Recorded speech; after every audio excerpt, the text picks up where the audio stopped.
right, Problem the Goon. How's it going? What's the deal? What's the deal? Man, just glad to finally have you in here. It's been a while. So what's been going on, man? You've been doing a lot of music. Yeah. How's your music's coming along really good? Yup, it's going real good. Just got a gang of I got a few EPs I'm gonna be dropping. I got some videos coming out, some music videos coming out. I got a special feature coming out with Santa Fe Clan, coming out soon. Yeah, everything's going real smooth. Everything's going good. Everything's going good. That's what it is. So for people who don't know, you know what I'm saying, never been on my channel before, can you kind of tell them where you're from, what it was like for you growing up? Well, I'm from the city of Bassett, San Gabriel Valley, LA County. Growing up right there, it's kind of just growing up quick, being young around like, homies from my neighborhood, growing around family that's from the neighborhood. It's just, you just have to learn quick, grow quick, just kind of like adapt to like everything that's going on around you. So, but I mean, it's like every other neighborhood, nothing too crazy, but. What are some of like your earliest memories? My earliest memories, I could say, is I think I was around like 5 or 6 years old. I was like 5 or 6 years old, and my homie, one of my homies, Casper, he was at like a middle school at the time.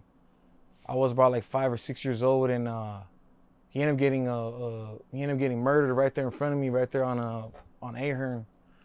Well, he was on Violent at the time. I was on Ahern, and he was like, he would come around a lot with my uncles and stuff like that. He'd come around with my uncles, chill, whatever, here and there, whatnot. And just happened one day, he was walking down the street towards like Violent, and some fools pulled up on him. And I remember I was watching this. I was like watching it happen, and dude popped out, shot him. But at the time, I couldn't remember the sound. I didn't remember a sound or nothing like that. It was more of just like, I seen it happen, dude fell. And then I just remember that like kind of made me like look at little things a little different. Like at a young age, I was kind of like just looking at shit like not seriously, but more of like motherfuckers out here getting killed and shit. So, and but yeah, like that was like one of my earliest memories. I remember like hood neighborhood shit that was going on. That was like one of the first things I ever witnessed, like with some shit like that. Damn. Okay. And you said it changed you. It changed me as far as like just like kind of like just like I guess not I was just more of aware of like trying to like pay attention to everybody that's around me, like at a young age it was kind of like just like I still was, obviously I didn't give a shit about what was going on. I was still young, but I was just kind of like just like I feel like I couldn't trust people around me. Like I didn't trust certain people. I didn't even trust my neighbors low key when I was growing up. I didn't really like trust my neighbors, especially like coming to my house and stuff like that. I was just always like feeling like something bad was gonna happen. But did you know the guy really good? I didn't know him that good, but like I would see his face all the time, like. But I didn't know him like personally like that. Like nah, like to like where I was like conversate with him. I was still little, so like I would see them run around or whatever. I'll see homies coming in and out, but it was never too much of like like getting on a personal level, like talking to the person, conversating. They would come around me and like here, like drink some beer, like around me, shit like that. But it was never nothing like no personal like conversations, like it was more of just like seeing them here and there, different faces all through the time. It was just different people all the time from the hood or from like whatever, like just little taggers that were around that would kick with my uncles and stuff like that. Just different people would just come around, so it was just different all the time. Especially like around night times, my uncles would have their little backyard parties and shit. So like different people, different hyenas, all types of people were coming in the house. So I was seeing all different types of faces, but I never really sat down and talked to nobody like that. It was kind of just going back and forth, You mentioned your uncles. Was your whole family in the streets too? Yeah, well, I mean, my uncles weren't from the neighborhood, but they kicked it around. A lot of the homies from the neighborhood. They grew up with everybody from the neighborhood, but they were like, that's the time when like a lot of tagging crews were around. So like the tagging crews were going around and they were kicking it with the neighborhood and stuff like that, So, Nah, they were involved. Like they were running around in the streets, do their little thing and stuff like that. But I mean, as far as like actually getting into the neighborhood, nah, it was they never ended up getting into the neighborhood. But my family's from the hood. Like my dad, my mom used to hang around, and my grandpa's from the hood, so he's from the Chicos and stuff like that. It's different, like not a clique, but it's a different side of the hood and stuff like that. So yeah, most of my family was from the neighborhood. How did your dad feel when he found out you were from the neighborhood? Honestly, I don't think he really cared. I mean, maybe he did. I wasn't there. He was busted, so he was busted most of my time, most of my life. So I mean, I don't think he like. I know that's obviously probably wouldn't something he would want me to be from. He didn't want me to be from the neighborhood, but I mean, it happened and it is what it is, you know. So, like for him, it was he already was knowing I was kicking it with the homies and stuff like that. So,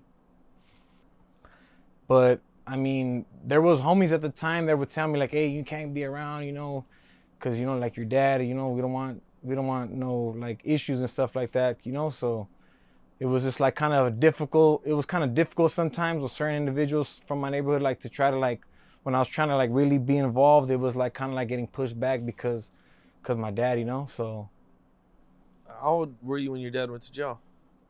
he got busted. I believe it was like right after the day after I was born. It was like in '97, like May probably 29, 30. Like he didn't get out till I think I was like what damn, I think like sixth, seventh grade or something like that. No, he got out when I was in second grade. He got out when I was in second grade. That's the first time I met him, and that's what made me like. I remember seeing him and hearing the stories about him. Like my cousins would go to school with me, so they would tell me stories about him and everything he was doing and like all the crazy shit that was going on that he's done and stuff like that. So I kind of was like always looking like to like I want to be like that. And then when I finally met him in person, I think that's when it's like in second grade. That's when I started throwing up the hood in school and shit like that, doing dumb shit like that.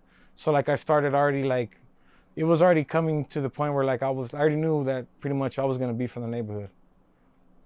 Okay, and now your dad gets out. You guys hang out? Do you see him? Do you guys? I've seen him probably like twice, and then that was it. He went back. He went back in again, and then he didn't get out till that's when I was like already what 12, 13. Yeah, I was like 12, 13, and that's when I was already pretty much like trying to like my thing was like I'm gonna be from the neighborhood. Like I'm making sure I'm gonna be from the neighborhood. That's what I wanted. Like there was no other. You know, I met my dad, and when I seen him the second time I seen him, he was just like, yo, what are you doing? You know, like, are you, you know, what's going on? And I was kind of like just keeping everything from him, but I was already doing drugs and all types of shit. So I was already, you know, doing my little thing and shit, running around. So it just like he was gonna get busted. I already knew he was gonna go to jail again, and he ended up going to jail. Probably I think like a little while after that, he ended up going again, and I didn't see him until I think till I was already like in my 20s. Yeah, I Okay, think I was like, damn. yeah, I didn't think I was like, I think I was already like in my 20s, I believe. The last time I seen him again was like I was in my 20s. When did you officially decide to become from your neighborhood? How old were you? Well, like it wasn't really official. It was more of just like I was already pretty much banging my neighborhood. I was banging my neighborhood since literally since second grade. The difficult thing was like homies that wanted to jump me into the neighborhood was because my dad, you know. So it was always like, oh, it was just always a thing. But I was like pretty much like nobody wanted to jump me from the hood, but I was from the hood, and then I finally ended up getting jumped in. And when I got jumped in, that's when it was already kind of like, oh well, I've been banging the hood already anyway, so I was already running around doing my little thing. But my homie that one of the homies that jumped me in was the one that was pressing the line, like you know what, like nah, well, he's been doing all this, but like he needs to get jumped in already, even though like his dad doesn't want him to be jumped into the hood, like he needs to be jumped in the hood because he's already running around with us, like he's been doing all this for this long already, so let's just jump him into the neighborhood. So then that's when I ended up getting jumped in, and then my dad was wanted to be there for that. He wanted to be there for that, so that's when we did another jump in, and I got jumped in by the same homies and everything, but he was there. So you had to get jumped in Well, twice yeah, well he just was so your there, dad yeah, could be there? yeah, he was there when I got jumped in. Okay. Yeah. How'd your mom feel when she found out? Well, my mom has, my mom has her little opinion about that because, like my uncle got killed by homies from the neighborhood. So she kind of like, frowned upon me from the lifestyle I was already, like choosing and shit because of everything that went on with my family and shit like that. So she wasn't happy about it. Nah, she wasn't happy about it. And then when I got out, she seen me with tattoos on the face and stuff like that. So she wasn't happy about it at all. So you got Especially, you got this tattoo in jail? no, I got this one in prison. Oh, I got this one in the county, and then I went over it when I went to upstate, and then I got this one in the county, and I went over it when I got out. Okay. So how old were you when you first got arrested? The first time I ever got arrested, I was about like 12 years, like 12, 13. I got busted for like a vandalism. A little vandalism went in. Nothing like, no, nothing crazy, nothing like that. Okay. When was the first time you did a little bit of time? Well, the first time I ever did like real time was when I went upstate. I had went upstate for evading. It was evading, gun, ammunition, possession for sales. Yeah, it was that. I went upstate for. I just went upstate. I went to Ironwood at the time. I went to Ironwood State Prison. Well, I went to Delano first. From Delano, I went to Ironwood State Prison. From Ironwood State Prison, I did my little time right there. Ended up getting out. I was only busted probably like for, I think like 2 years almost, maybe like 2 years. Well, you were locked up when you were around 15? Yeah, I was locked up also when I was 15 as well. Okay. Yeah. That was just for vandalism as well. It was just for vandalism. I had never got like really any, serious like crimes at the time. It was more of just like little petty bullshit. Well, how long were you locked up at that time when you were 15? Maybe probably fuck, like maybe a year or two or something like that. Maybe it wasn't that. I You don't did think that much time for vandalism? well, because I didn't give my mom's number and name. So what they happened to do was they kept me into the juvenile hall. I was supposed to, if I would have just told them my mom's number and all that stuff, they were just gonna let me out, just with my mom pretty much coming to pick me up. But because of that, that's why I stayed right there in Gilbert Street over there in San Bernardino. I was in San Bernardino at that time. Oh, okay. Yeah, I was You in got busted out here. Yeah. Okay. What was that like? It was a little different because they don't like people from LA, like LA counties, SGV, wherever the they call it. They don't like, pretty much they don't like anybody from that side of the map. So every time I was coming out, it was constant. Always, they were just coming out like, "Hey, you're from LA with the whoop." Like, I'm not from LA. I'm not from LA.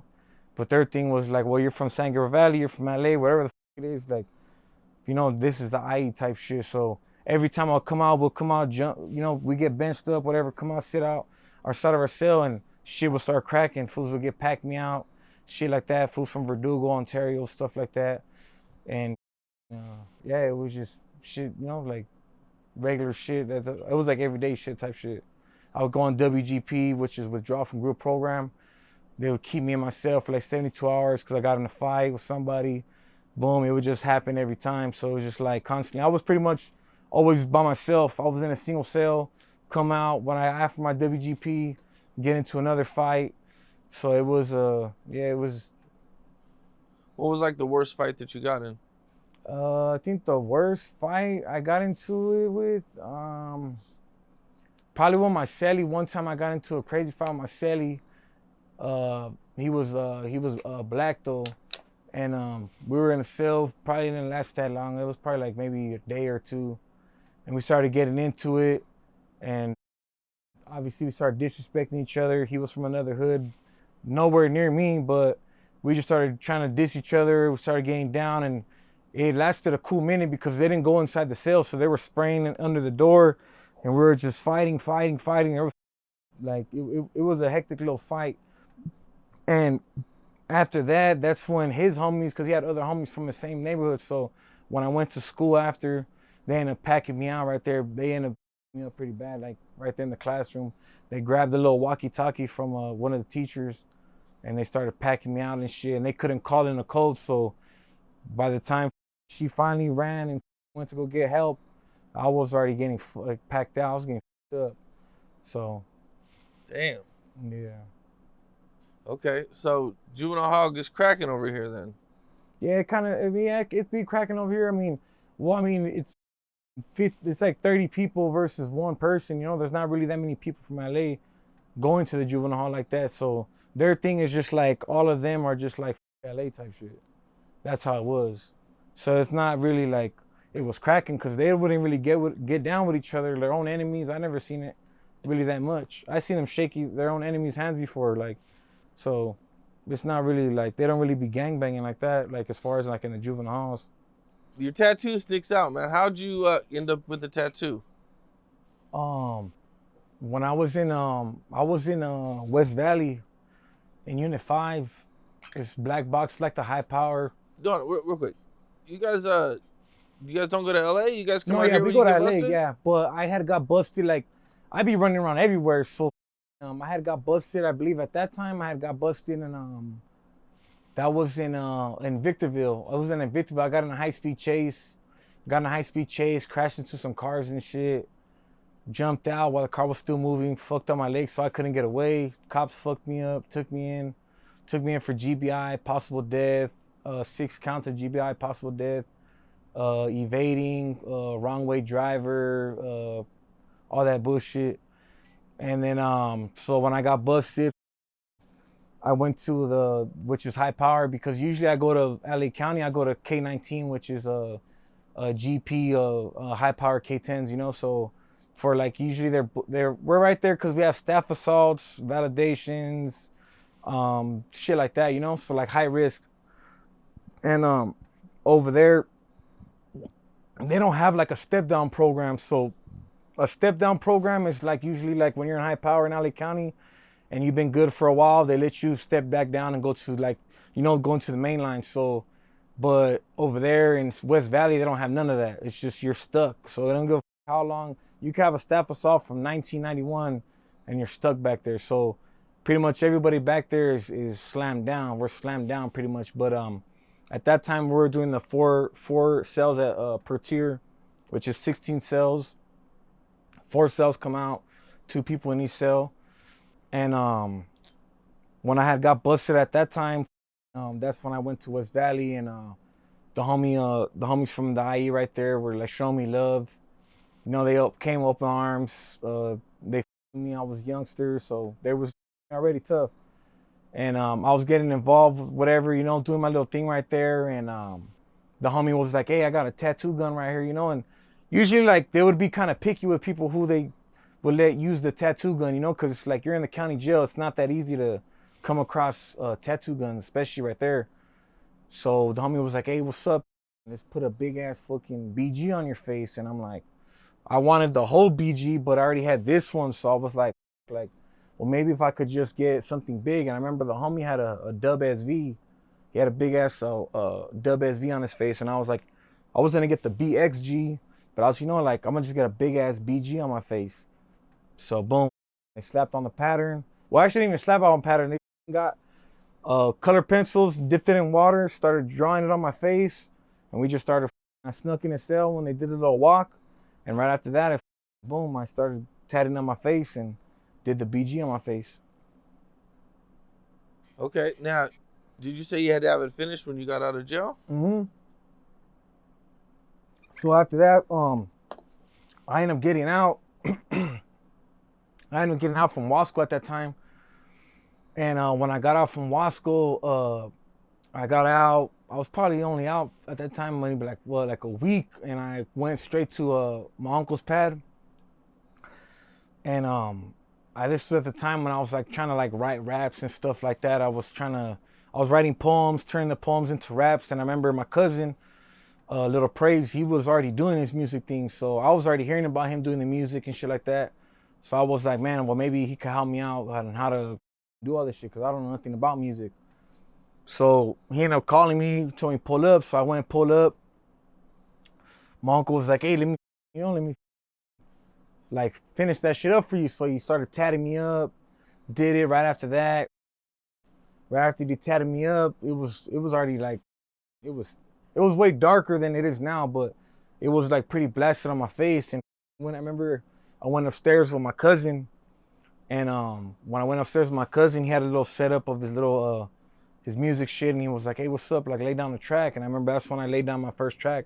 It was called Gunplay, and that was like my first song I ever did, and it was right after I finished my BG on my face. What did your family think when they seen the tattoo?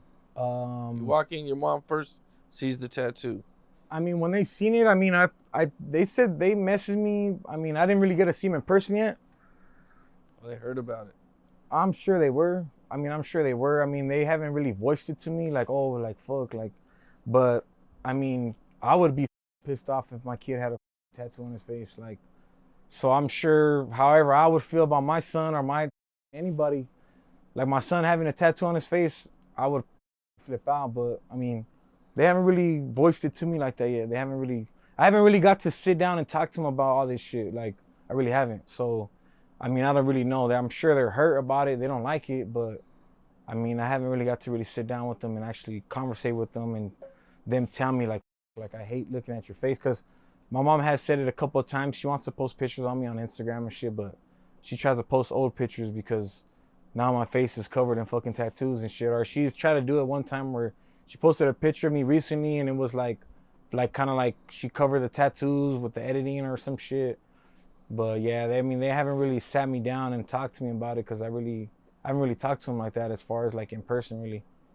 So Take me through this high-speed chase, man. How'd you end up on a high-speed chase? so well, I'm already convicted of it. So I mean, I was uh, I was in my neighborhood and well, I was in my neighborhood. I was in my enemy's neighborhood walking around, and there was a car parked in the driveway and shit. So it was turned on. I jumped in that shit, took it, started driving around with it. Some shit. I tried to hide out for a little bit 'cause I thought something had happened, whatever. So I went to go with the Victorville, my cousin, and I was only out there for I believe like 2-3 days. And the cops ended up pulling right behind me. Right when I left my homie's pad. Right when I was driving out, the cops got behind me. I seen them in the rearview mirror. I was like, they're gonna pull me over right now. But I knew they weren't gonna pull me. I've been in 6 high-speed chases already, so I knew they weren't gonna pull me over like right then and there. They were gonna get a few backup because it's a stolen vehicle. So they're calling in, there's a stolen vehicle. So sure enough, I'm going. Once I seen the second one come, I try to smash. That's why I try to smash, but I didn't really make it that far because when I started smashing, I made a left on, I think it was like Bear Valley or something like that. And I kind of crashed into a car a little bit, like hit it from the side. I bounced off of it and I kept going. I tried to bust a U-turn to go back towards the way I came from so I could start going towards the houses and jump through the houses. But the cop, instead of like, usually the cops won't go into traffic like that, but this cop like went through the traffic, tried to hit me with his cop car. So I was like, oh shit. So I turned into the little cut that I thought I was gonna fit through, and I hit a couple more cars. And when I hit those cars, I kept going. So when I kept going, I kind of hit the curb. So the curb popped the front tire. So when it popped the tire, I'm driving and the tires popped. So I'm driving, and I'm looking behind me like there's nothing I could do. I'm looking at all the along me is just nothing but tall ass brick wall. So I'm like, so sure enough, I put my backpack on. I jump out while the car was moving. I let the car go and it crashed into a few other cars. And but when I jumped out, I kind of fucking twisted my knee a little bit. So when I twisted my knee a little bit, I jumped out. I tried to run away. I couldn't no more. My knee was up, so I just gave out. They came, cops picked me up, whatever, and they took me in. And I remember at the time they didn't take my phone.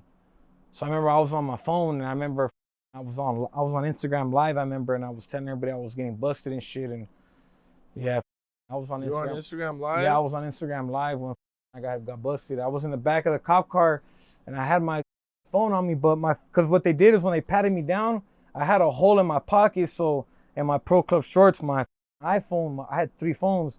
My iPhone was on the bottom of this shit. So when they patted me down, they took my other 2 phones, but they didn't take the other one. So I remember I felt like something vibrating. I was like, what the f? And I was like, oh shit. So I was trying everything to get it. I got it. And I remember the first thing I thought of was like, I'm gonna get an Instagram live so I got to let everybody know I'm busted, you know? And yeah, I remember I was on Instagram for how long? I was on it for a cool minute because the cops even pulled me out. I put the phone back in my pocket, and they were like, "Oh, we're gonna move you to a different cop car." And they moved me to a different cop car. Got in that one, and boom, I was back on Instagram live, let everybody know where I was at and all that shit. Yeah, but You got is the live out there? Did somebody get it? I don't know. I mean, I'm sure they do. I think I have to ask my prima. I think she has it. I think she has a screen recording of that shit. Okay. So growing up in the streets, man, it gets kind of rough. You know, did you ever get shot at or stabbed or anything? Yeah, I've been shot at a few times, but I ended up getting stabbed. I ended up getting stabbed in one of my enemy neighborhoods and shit. And at the time, I pretty much thought I was like, you know, I don't know. I was doing drugs and shit like that, running around, doing my little thing, you know, just running amok and shit. And I was walking around, and I remember I had this little like, you know, little Dodger bat and shit, and walking around thinking, you know, running to somebody, I'm gonna let them have it type shit. And I ended up running to well, there was these hyenas and shit. There was these hyenas like, hey, like, you know, where you from? And I was like, you know, I'm from Bass. Said, oh, you know, you're not even supposed to be around here type shit. Will telling me not to be around here. And I was like, what? Like, what you mean? Like, you know, like, this is Bass gang. So I kept walking. And sure enough, I run to somebody. We crossed paths. I hit him in the head with the bat. He took it like nothing. He stabbed me. Boom, stabbed me. Hit me in the back of the head, back, stomach. And he hit me in my arm right here. Hit me in my arm, back of my head. And I didn't feel anything at the time. So boom, we're just getting down, doing our little thing. He ends up booking it, taking it off. I'm already on the ground, falling on the ground. And you know, people started surrounding, doing the little extra shit, and they took me to a USC trauma center.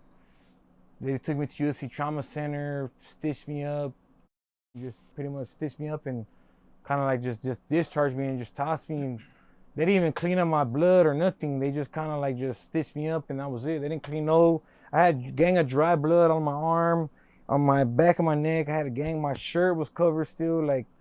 Well, they cut off my shirt though. They cut off my shirt, but the shirt when they gave me in my bag, cause they gave me in a little brown bag, it was covered in blood. Everything was covered in blood, pretty much. My shoes, everything was all. So they just let me out like that, and I ended up going with the homegirl that day, and I went with her to her pad and shit after. But yeah, like pretty much like right after that, I just went to her pad and shit. But that was one of the times. It was in my little enemy neighborhood and shit when I got stabbed. How many times did you get stabbed? 1, 2, it was 4 times. I got stabbed 4 times. They stabbed you in the back of the head? Back of my head. I have my little scar right here in the back of my head. I have this one right here, another little scar, and I have one on my back and right here. Yeah. Which one was most serious? The most. They never told me which one was serious. Honestly, they never. The dude was literally going on a YouTube video. I forgot what the he was looking at but he was looking at something to figure out how to clean. I don't know if it was to clean out my arm or if it was to sew it up or something, but he was looking at the doctor? It wasn't a doctor, it was like the nurse. It was like 2 nurses. I mean, I don't know if they're doctors or nurses, but it was 2 of them, I remember. And I remember it was at the USC Trauma Center, and these dudes were looking at a video of how I think it was to clean or it was to sew it or whatever the you call it, stitch or whatever. But I remember they were looking at a video doing that shit. Damn, that's crazy. They were looking at a YouTube video, bro. It was a YouTube video. I know for sure. That's not funny, but it's kind of crazy. Yeah. Damn. This was burnt out. How old were you when this happened? Was it like 15, I believe, 16 maybe, or I was like 15, 16, I think. Yeah, I was like 15, 16. Did that change you at all? Like, damn, I need to be careful when I'm walking through certain neighborhoods. Nah, it was more of just like I need to start carrying a burner. That's all it was. It was more of like, now I just know I need to carry a gun, like, because ain't just fighting, you know, like there's every motherfucker using knives or guns, but a lot of people are using guns. So I just started knowing like I need to make sure I get money for a gun, or I need to take somebody's gun. I need to keep a gun on me. That's what it was. Damn. Okay. When did you first go to county? The first time I went to county was in 2015. I was 18 years old. I got caught with a 38 snub nose, and that was my first offense. I had just got a terminal dispo from juvenile hall, so I got out when I was 18. When I went back in, um, I got busted with a 38 snub nose.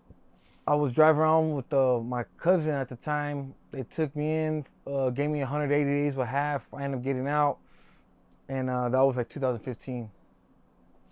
And then I seen you got in a riot. Yeah, I got on my first ride. That was like 2015. I got on my first ride.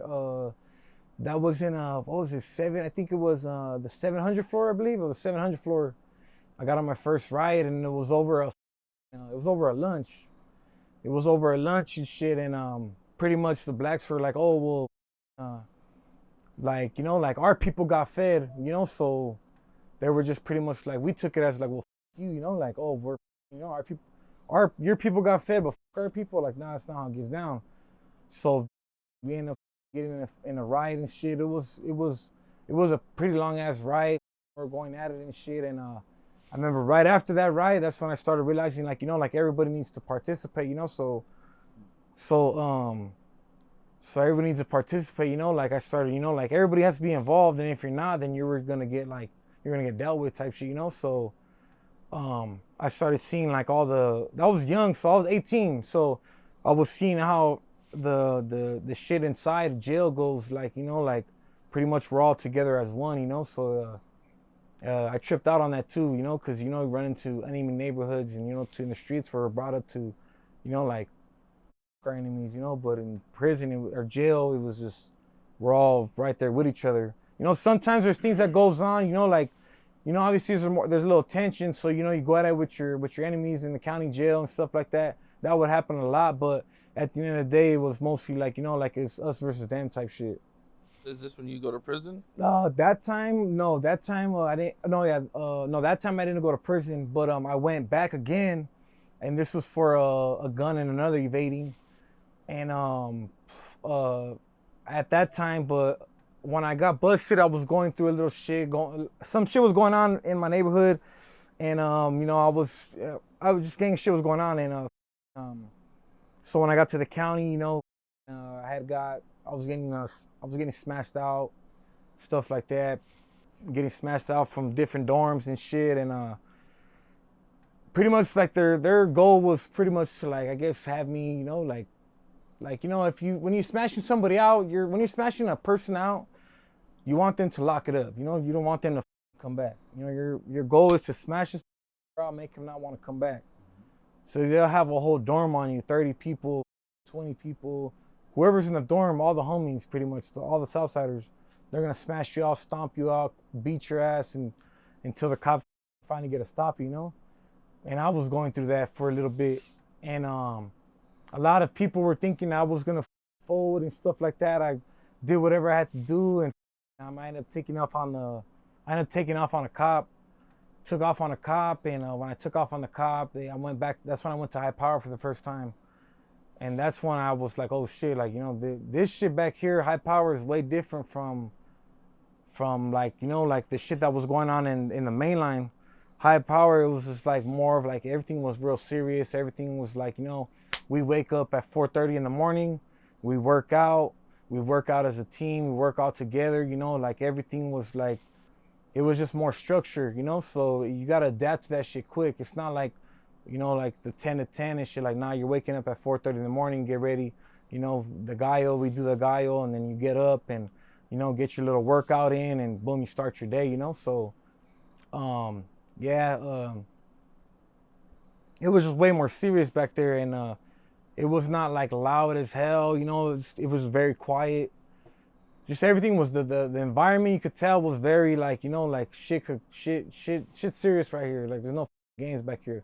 There's certain individuals back there, they don't play games, you know. So That time I remember I was going through a lot of shit in there too though, because uh, when you go there, you got to go through Fish Row, which is 3,500. And 3,500, it's a mixture of everybody. So you got people coming. They got into a staff assault. They just got out the hole. They land right there in 3,500 Fish Row, and then they talk to OSJ. OSJ classifies you if you're PC, if you're pretty much K18, which is high power PC, K19 high power GP. Pretty much that's what they're to decide, and to decide where to place you at. So there's 1750 and there's 3,100, and then there's 33. 1750 there's able roll, which is it changes up here and there, but it's a 60-day investigation. So pretty much you're under investigation to see if you're actually gonna go to the high power or you're gonna get kicked back out to the main line.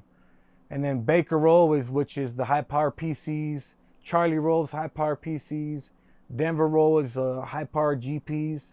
F rolls mix, that's the pro per module for high power inmates. And then G roll is the hole. So there's like 4 cells in the hole right there. No, my bad, it's 8 cells. And then it's 3,100, which is Able, Charlie, Baker, Denver. It's all GP. And then 33, Able, Baker, Charlie, Denver is SNY, well, PC. And then there's 3301, which is the gasser chamber, which is the gasser hole where I end up going to a few times. But that's like the worst. That's the worst place you could be in LA County, I think, is 3301. And I was there, I think, one time I was there, I think it was like 74 days. I was there for 74 days, and right there, they don't give you no juice, no milk, no cups, no soap. They don't allow you to have no bags in your cell. They don't allow you to have nothing in your cell. You're in a gasser chamber, so they treat you. So pretty much that hole is designed to prevent people from gassing inmates or gassing like deputies and shit. So you're in a cell, it's glass window, it has little little cone holes and shit. It's a box. It's a little box where they put the tray, they close their side, and then they open your side so you could grab it. So you have no way to throw anything at them, you know? So it's a little safety box. So they put you in there if there's no room in 1750 G row. So if we do a smash out, boom, they have to put us right there in 3301, which is like the worst place to go to in all of LA County, I think. Because right there, you don't get the same meals like the inmates get. We get a substitute for milk, which is cheese. So instead of getting liquid, we're getting cheese. So we get a cheese, bread, cabbage, and what is it, like the cabbage dressing, like the little salad dressings and shit. So you don't get shit. That's what you get for breakfast. Lunch, the same shit. You're getting cheese, bread, some more cheese, some cabbage, and some other shit. For dinner, you're probably gonna get some bullshit. You're probably gonna get a little macaroni, bullshit, or whatever, you know. And they don't give you spoons because apparently you could put shit on spoons and throw it at a cop. So they don't give you spoons. So they just give you the tray like that.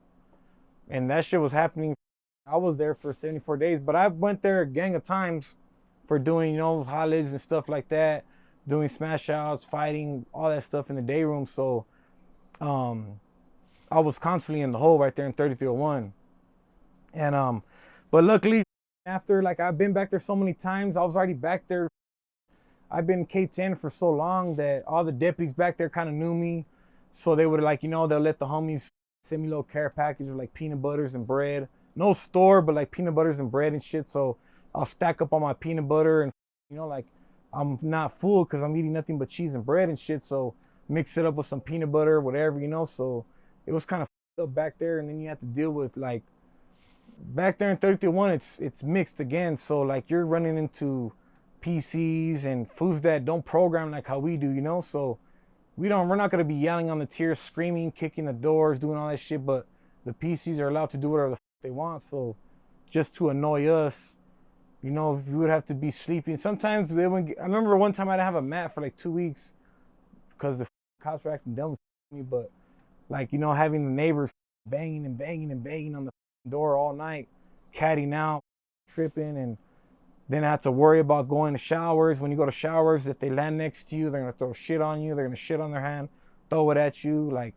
doing all that extra shit. So I was going through a gang of shit, like worrying about getting speared or am I gonna get speared or am I gonna get gassed? I don't know what was gonna happen. So, cause like all you need is newspaper and you can make your own spear.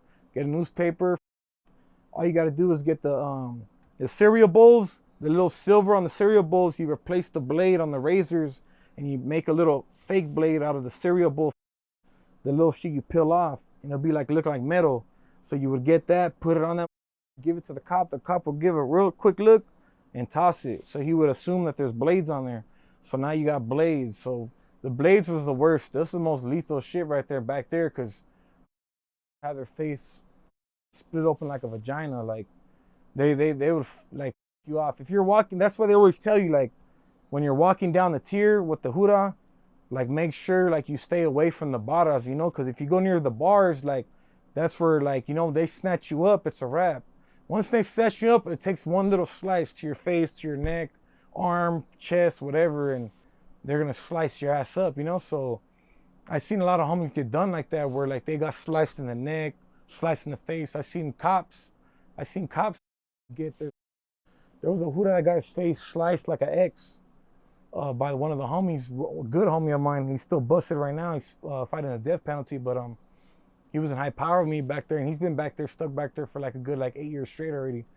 And his brother had just got killed by the cops, so he was feeling some type of way. And I remember he was telling the homies like, "Hey, like the next cop that passes, like I don't give a f- like I'm gonna do my shit." So when I remember when the cop passed by, he was like, "Hey," he called the cop and he was, "What's up?" He's like, "Hey, this is when they have the little iPhones and they would be able to, you'd be like, hey, they'll ask for your booking number and they'll check how much money you had on your books, if you had any visits, shit like that." So he asked him that, like, "Hey, like, can you check my shit?" He's like, "Yeah." He's like, "Hey, come closer though." So Huda got a little closer, showed him, and he snatched him up. And when he grabbed him, he started slicing him.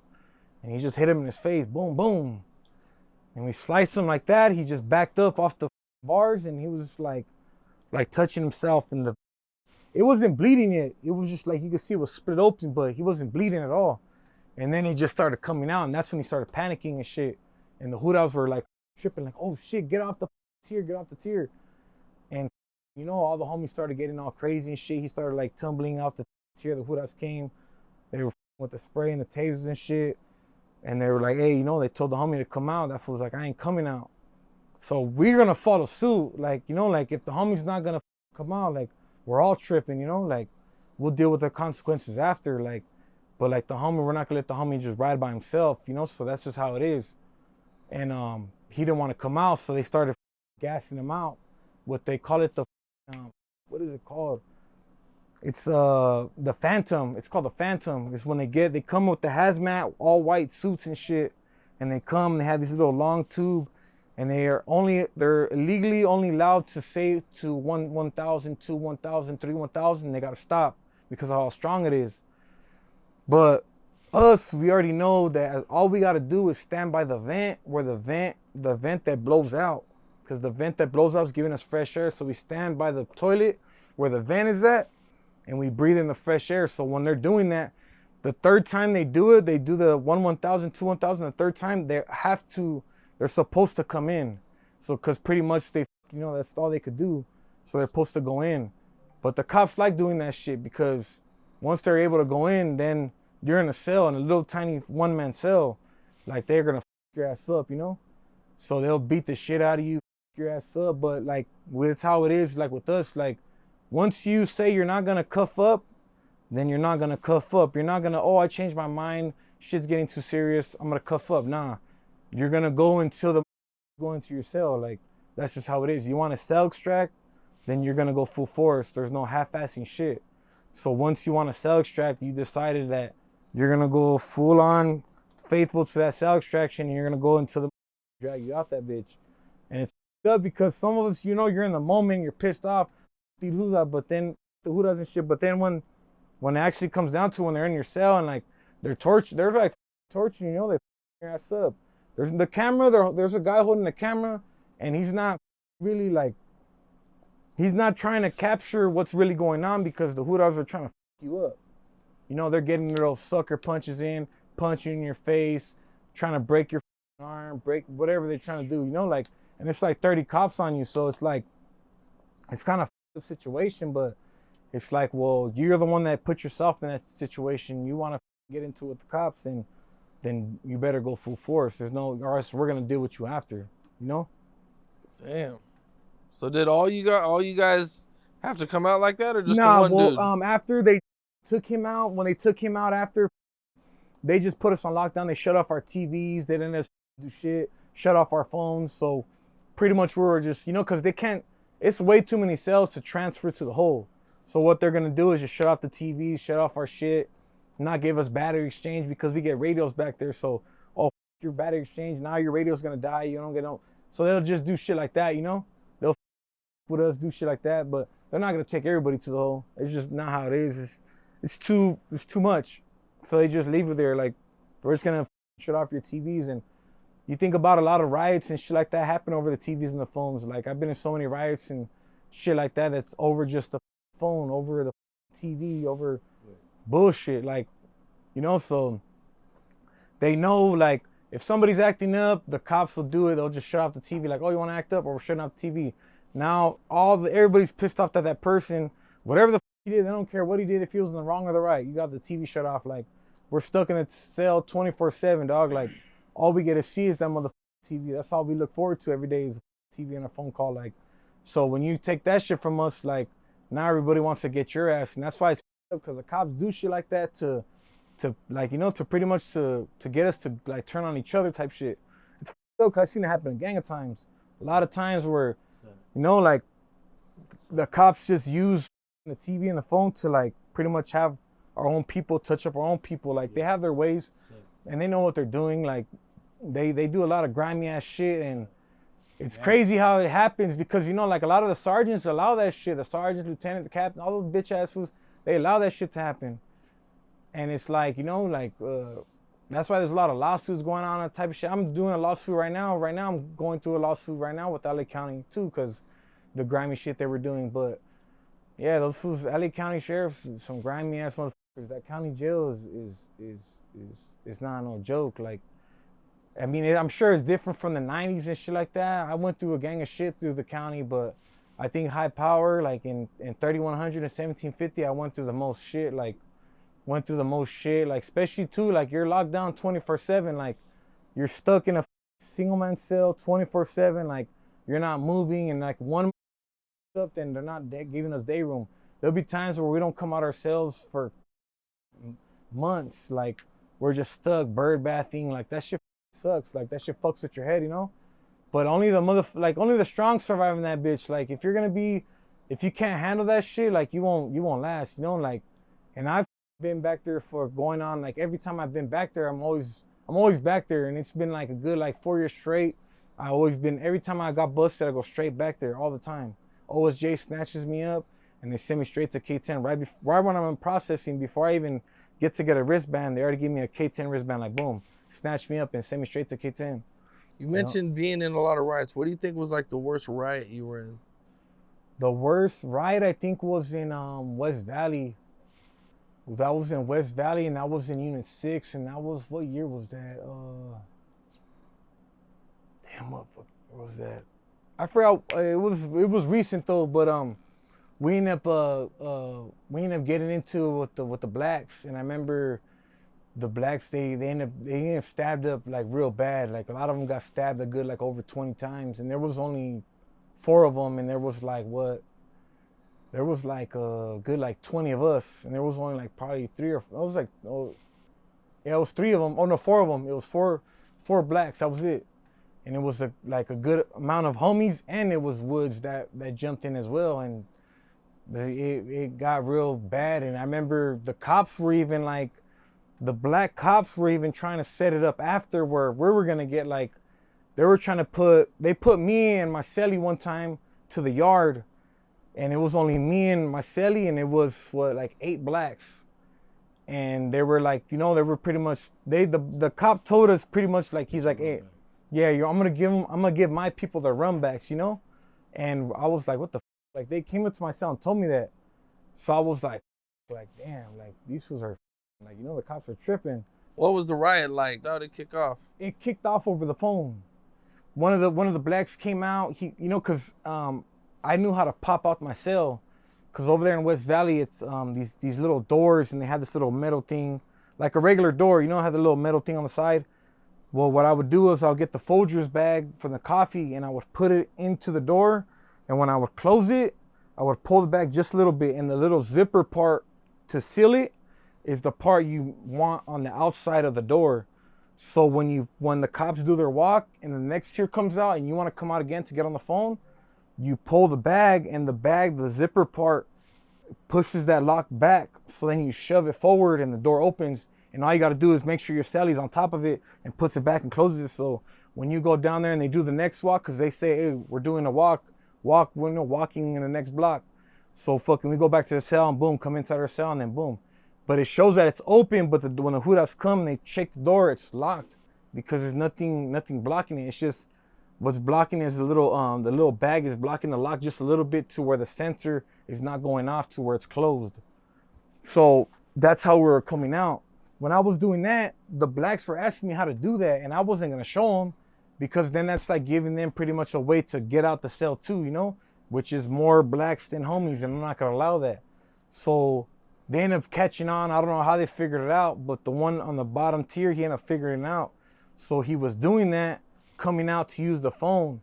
So when he was doing that to use the phone, sometimes there's COs that we know not to with, that are on top of shit. They're on the computers, watching the screens and counting how much people are in the day room. Like they're on shit, so we know not to do it on that time. But this dude was just like, I'm gonna do whatever the fuck I want. So he came out, of course. When he came out, he went straight to the phone. And you know, we got people, we only get 4 hours of tier every day each. So when we're 3 hours. So like, you know, we're getting our little 15-minute phone calls. It's only 15-minute phone calls each. It's not like LA County. LA County is 60 minutes. And San Bernardino, it's only 15 minutes. So, you know, we're trying to get a 15-minute call. And it's like when another person is getting into the rotation, that's on a whole nother tier that just got 3 hours to get on the phone. It's like, bro, like you got your 3 hours. Like let us get our 3 hours. But sometimes we want to get more than what they already got. So they want to be greedy and shit, and they start shit because now, well, we're not cops. So I'm not going to be like, hey, homie, like lock it down, go into your cell. Like you got away with it. But it's also rubbing me the wrong way because like you already got your 3 hours to use the phone. Like this is my 3 hours to use the phone now, you know? So it's like just because you got a chance to come out, like, yeah, come out and go around, go talk to the homies or go move around, knock on the door and send some wheelas or some shit, but don't use the phone, like, because we're using it. We got people we got to talk to, you know? So we got business shit we got to do. All type of shit is going on. So we're trying to get shit going on too, you know? So when they're coming out doing that shit, it's kind of like with us. So when he did that, the CO in the tower, she realized like, wait, what the fuck? Like there's more people than what's supposed to come out. So they're like, hey, lock it down. That fool's like, that. He started going on extras, being loud. I don't give a fuck. Whoever's tripping, like do something about it type shit. So obviously the homies start grouping up. They're, you know, talking about it. They start going to the cells, and you know, people have their doors capped. We got our doors capped and everything. So it's like I got my trace lock capped because I have all the burners. So I'm like, all right, like, you know, like if they really wanted, like we could do this shit. So he was doing all the extras. I believe he was probably drinking. I don't really remember, but he was just doing the extras and he never really was like that. Started doing the extras, and sure enough, it led to another. Pretty much, they shut off the phones on everybody. So everybody's like, what the fuck? They shut off the phones, and he started doing the extra shit again. Like, I don't give a fuck. Like, whoop saying his hood, whatever. Sure enough, they put the phones back on because that fool apologized to the tower, said he was just trying to make a call to his wife and woo wop, all this bullshit. He ended up getting back on the phone. The homies grouped up. It was the tower accidentally released the whole top tier out. So when they released the whole top tier out, they left the whites out and everybody. They all started going down. They started talking to the homie. They group up. Sure enough, they weren't paying attention. Like obviously it was like, come on, bro, like you guys got the phone shut off. Like we're feeling some type of way about it. Your person said whatever he said. So they ended up just cracking it off. Cracked it off. They got the burners. Fools started getting booked. People were running. The blacks were running around. Everybody was just going at it. The cops, the CO the tower wasn't paying attention to what the was going on in our tank. So when it was going off for a long time, they called an alarm So I remember when fucking right there, you could see in the G room, the Huras are grouped up. They're trying to get inside to stop the shit, but the tower's not paying attention to nothing that's going on. So they kind of like thought like cause she was Mexican, they were trying to say like she set it up on purpose because she let the top tier and the bottom tier out to like pack out the blacks and this and that, and they were trying to use that bullshit. And because these fools were getting stabbed and she was just right there like not paying attention, and the Huras were trying to get in to stop it with the shotguns and everything to stop the fight, but she didn't let them in. It took a cool minute.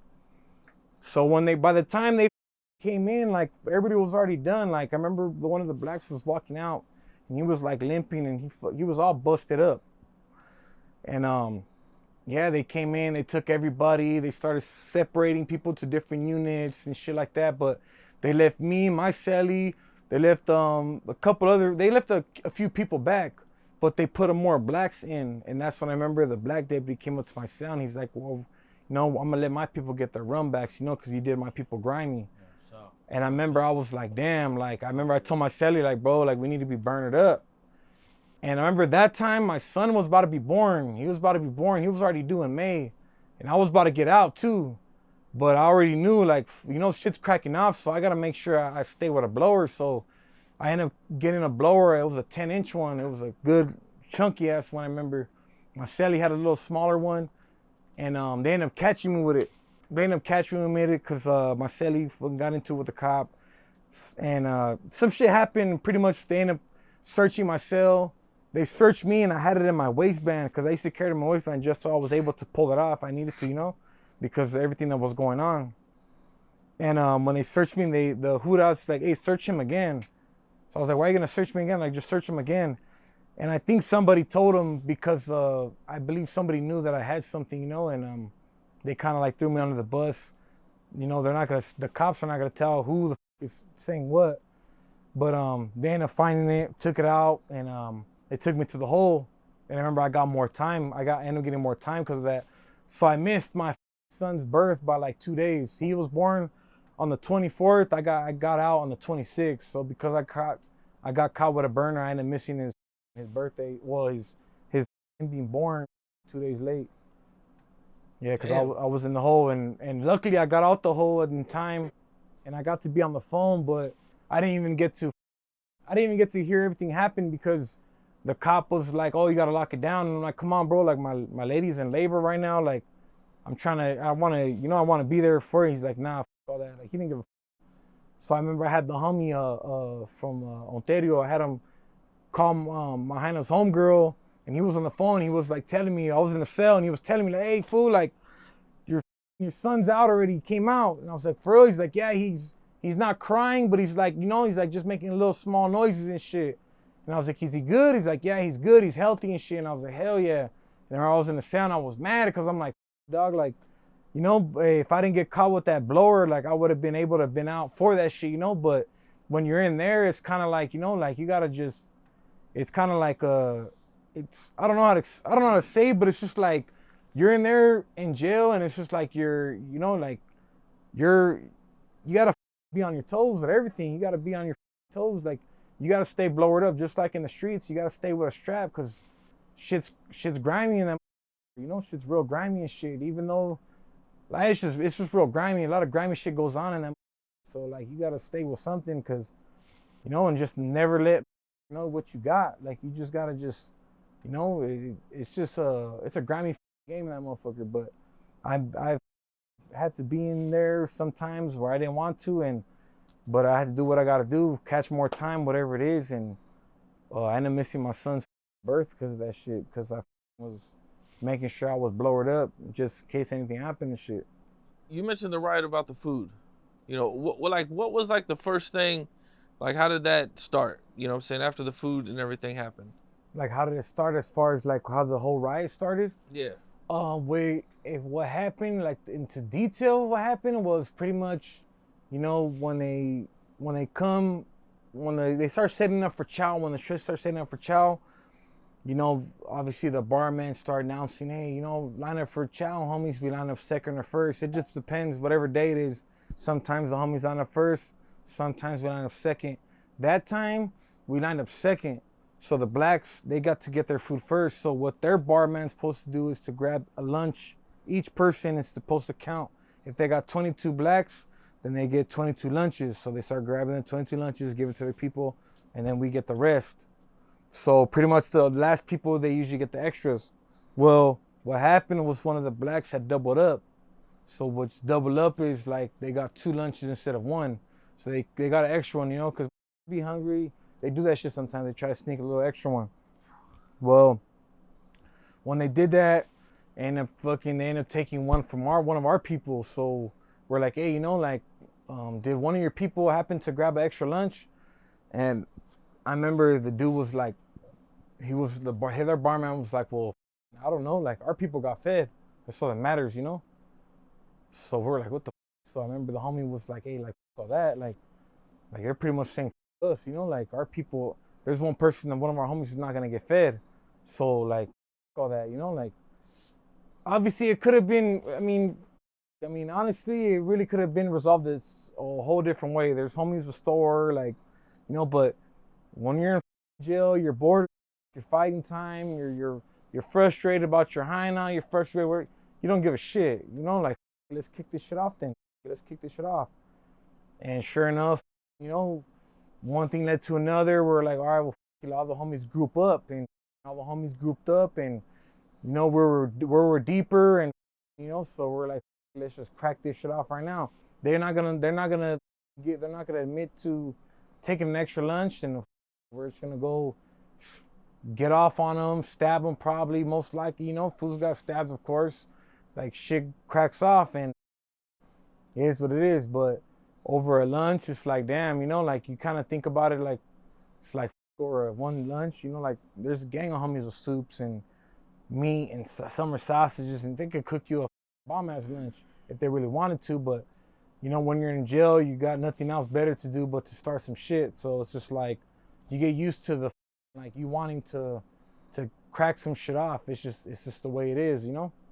But that's how it all started. It was over a simple lunch, a peanut butter and jelly, I think lunch at the time it was, or I think it was bologna and bread, and like some bullshit lunch. But one of our people lost the lunch, and it was a big ass deal for pretty much people to shed blood. So that's just how it is. Damn. Okay. Now, you know, you're going in and out of jail. You know, do you ever try to get like a regular job or anything?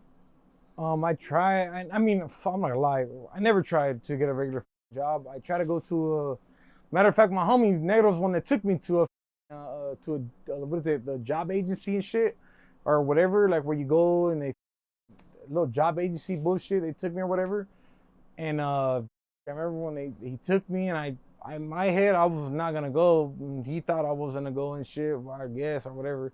You know, it was to look good and shit to get a job. So mine, I wasn't tripping, but I knew I wasn't gonna get a job. Like I just didn't want to. I wasn't looking forward to getting a job. Like you got to think about it. Like I never had a job in my life. Like I run around the streets and shit. Like I never fuck I need a job for. Like, you know, like, so I mean, I try to get a job, but recently now I do. I mean, now I do. I have a regular job. I mean, I get paid every 2 weeks, shit like that. Like, but I mean, I never had a job until recently. Like now, you know, like recently, really.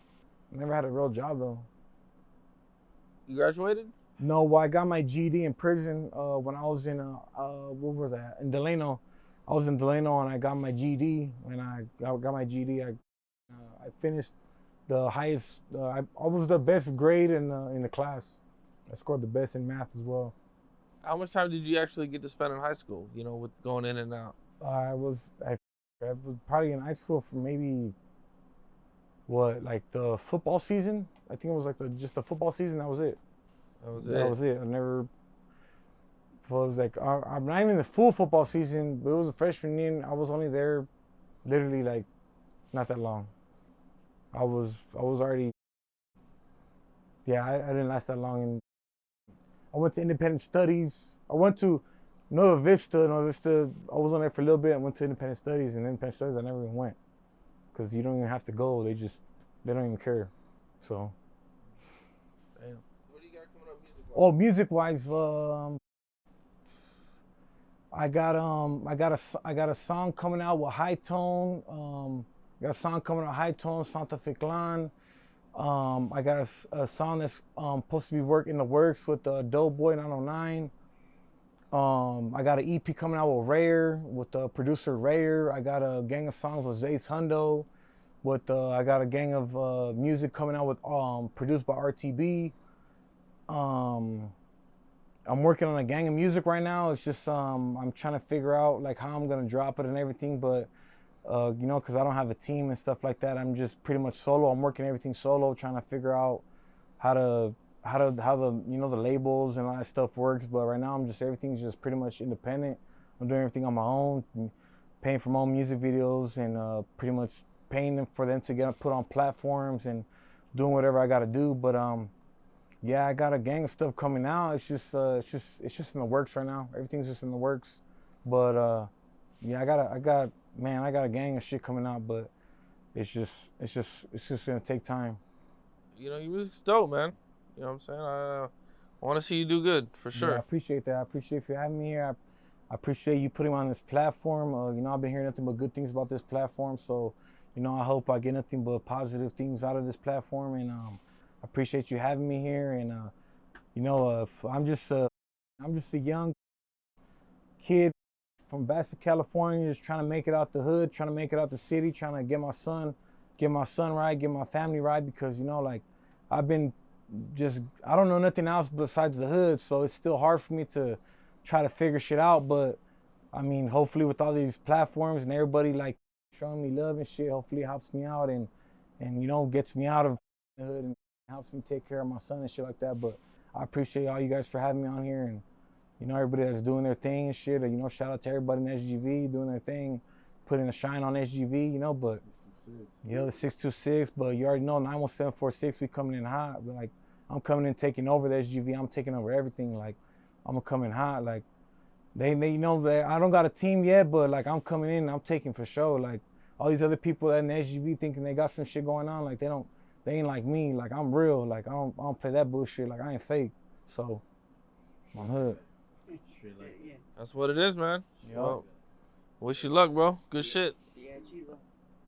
What's up? This is Cam Capone. We got more content like this coming soon, so hit that like button, subscribe, and stay locked in to Cam Capone News.